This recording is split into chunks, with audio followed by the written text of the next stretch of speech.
Yeah, I get the feeling that Nakamura down at 76. Oh, he's been what a day for him. Yeah, it's a revelation for him. Whereas before CHKHVIMIANI, he's still chasing down Sardalashvili, isn't he? What happened to our young man Sardalashvili today?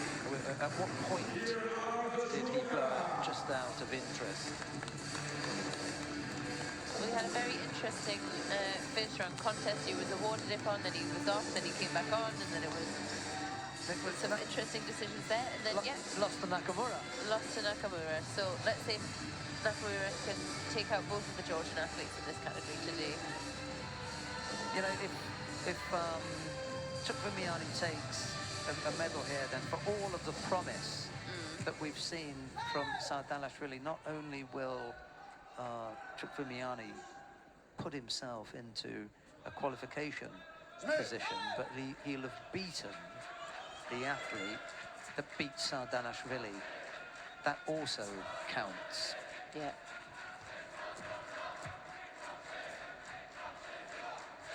It's a little bit like the Nagayama Riju and Bliev semi-final. If Bliev had beaten Nagayama and then Takato had gone on to beat Bliev, that would have been a real gap between Nagayama and Takato. Now it's not that, it's a different situation. Because it was a similar situation in terms of the Canadian 57 kilograms, because although Klim Kate wasn't managing the wins against Taguchi, she was beating the Japanese. That was the most important thing. Yeah, so it was such a hard decision. Yeah. Yeah, there are loads of ways of looking at it. I think to go with what you've just said there, who are you going to fight at the Games? Yeah. And remember, I mean, 6 of those wins that Taguchi had were against Klimka. Yeah. All those points that put Taguchi way up there in the ranking were against her own teammate who she was never going to fight at the Games. Tricky one, isn't it? I know. So all these things are analysed and looked at and considered, but then at the end of the day, sometimes it comes down to their selection policy. Yeah, selection policies. Yeah. I mean, for their case, they were supposed to have head-to-head in Canada to decide who was going to go, and because of COVID situations and whatnot, they said it was going to be the World Championships instead.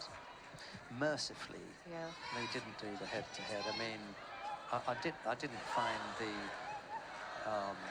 Abu Mariyama. Yeah, I didn't find that an attractive contest at all. You know, chance on the ground here. Saikomi. Yeah. Well, he's managed to take out both of the Georgian athletes at this point.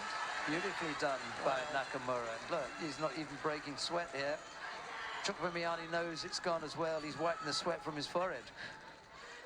He knows that one's gotten away from him.